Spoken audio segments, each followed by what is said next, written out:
Hello creatives, I'm Joanna Penn from thecreativepenn.com, and today I'm talking about why you would use different names, different author names for different brands, or when you might choose to use a pseudonym. So first of all, I currently write under 3 different author names, which represent 3 different brands, which also represent 3 different audiences for my writing.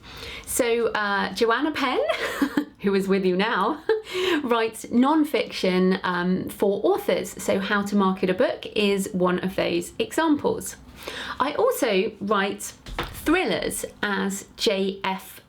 So Map of Shadows is a dark fantasy thriller. I sometimes co-write under either of these names, but certainly my J.FPenn name is darker. I travel a lot for my research. I write about supernatural things. J.FPenn, who I'm sure you'll meet at some point. I might bring her on to do a video on J.FPenn, but I kind of have this darker alter ego who is not so happy and smiley. But that's J.FPenn. And then I have Penny Appleton, which is a sweet romance pen name that I co-write with my mum. Definition of sweet romances, no sex scenes. Very important if you co-write with a family member who is your mum. Obviously, if you co-write with your partner, then you can do whatever you like. But so that's how I have 3 different names doing 3 different things. Now, one of the very important reasons I think to use different author names in this age of big data and AI is that the stores like Amazon, who use algorithms to direct readers to the next book, are very much working on metadata, which is the data associated with your book. That can include your title, it can include the categories you're in, but it will also use data points around reviews and everything they know about those readers. Very importantly, I am not going to use the same, in fact, there won't be much of a crossover between readers of Penny Appleton, the sweet contemporary romance, and this is a more mature couple, for example, and Map of Shadows, which is actually more of a YA crossover type dark fantasy with an edge of horror in it as well. So basically what I want the algorithms to be able to do is direct my books to the right kind of reader in the hope that they will read more. And you can see this in action in the also bought. So if you go to your books page on Amazon and look in the also bought, people who bought this also bought that. That's what you need to be thinking. Now, I know there is some crossover between Joanna Penn and some of the fiction, but in terms of those 3 audiences, how much do they overlap? The overlap is quite small. So that's the first reason you would think about different names. And of course, I am out, as in I'm not hiding any of these pen names. I'm using them to separate my audiences. I have 3 different websites, I have different email lists, I have a different look and feel over those different websites. So the branding is very different for the author names, the books are very different, and of course the audience is different. Now, I don't recommend you do 3 author names unless you really have different audiences, and as I do. For example, maybe you write children's books and erotica, or children's books and horror. In that case, you might really want to keep your name separate. There might also be reasons you want to keep your name secret. So of course, in the Penny Appleton sweet romance, I don't need to keep this name secret, although I did for the first sort of 9 months because my mum wanted to wait until we had a few books out before she kind of fessed up to it. So we didn't use our images, I didn't talk about it on the blog, basically just wrote the books, put them out there, and have been warming up the new author name. But we weren't hiding as such, but many romance authors and erotica writers particularly will use a pseudonym for obvious reasons around judgement from other people, or perhaps if you're a person of faith and you want to write something a bit different, then you might want to use a name to protect that.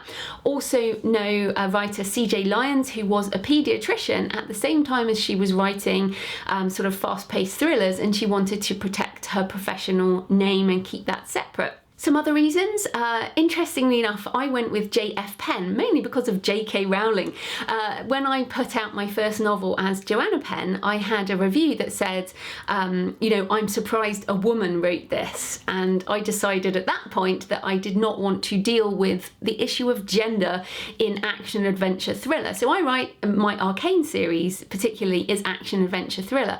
And somebody thought that that should be a male genre, which of course is kind of crazy, but people have these automatic judgments. It's the same if you're a man writing in romance, you might get some kind of judgment there. So I decided to go with initials. I think at this point where people using initials are often the other gender in a dominated niche. So I know quite a lot of men writing in crime in the UK who use initials because most of the readership are female.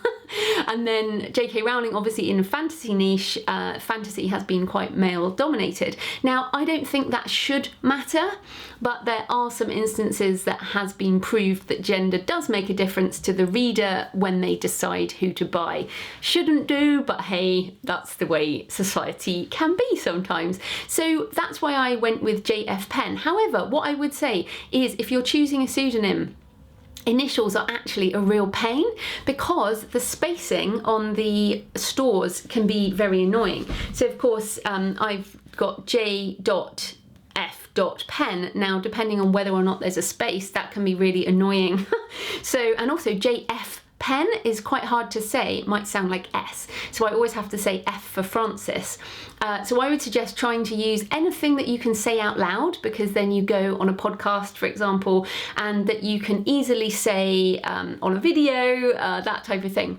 Another reason authors do use pseudonyms is because their names are hard to spell, or they potentially, again, sort of coming back to gender, race type of thing, if you are, let's say you're a Polish writer publishing in America and your name is hard to say and your name is hard for people to remember in that culture, then you might try anglicising it in order to make it easier to say out loud when you're interviewed and to avoid different judgments. I certainly know other writers who've done that for their, for pronunciation and easy to remember reasons. Now, again, that shouldn't need to happen and you don't need to do that, but it is something that some people do. I actually have a few examples here and I have to read them from the screen because they're hard to remember. One of my favourite authors, James Rollins, who writes action adventure, his real name is James Paul Kajalski. Not sure if I said that right.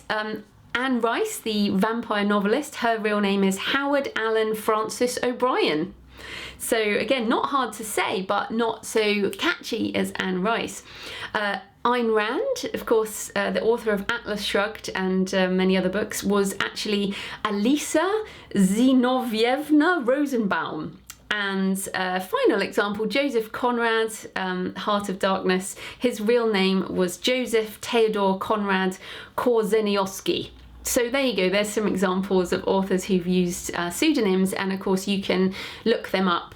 If you just Google, authors with pseudonyms, you'll find a whole load of famous examples.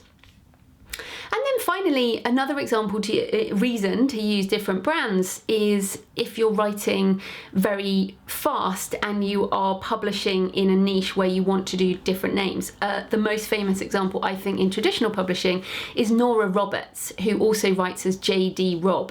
And Nora Roberts apparently writes a book every month and puts them out under these different names and is traditionally published. Most indies don't need to worry about writing speed, but again, if you're writing fast in different genres, you might want to use the different names to separate your audience. The other thing I'd say, if you are looking to use a pseudonym or even your real name, if your real name is something like, if your real name is Dan Brown or Stephen King, don't use Dan Brown or Stephen King. Because there is actually, I think, someone who's using a very similar name to Stephen King, and his, you can, obviously, if your name is that, but you don't want to confuse readers, and you can get some very bad reviews if you're trying to use that. I would just not use the name Dan Brown because it's kind of taken. So if you can put in a middle initial, for example, or you could just use your middle name, use different things. Obviously you want to look for the website, so the URL, check that you can get that. You can always put author on the end if you can't get the exact spelling. But basically really think about this as a long-term career. So when we came up with Penny Appleton, what we wanted there, first of all, obviously Penn. We wanted to have Penn in, but we also wanted a very English name because this first series is set in Summerfield Village, so it's a very English book, it's a very English series. We've got the sort of English cottage approach, and the first book has got a lot to do with Square Cottage.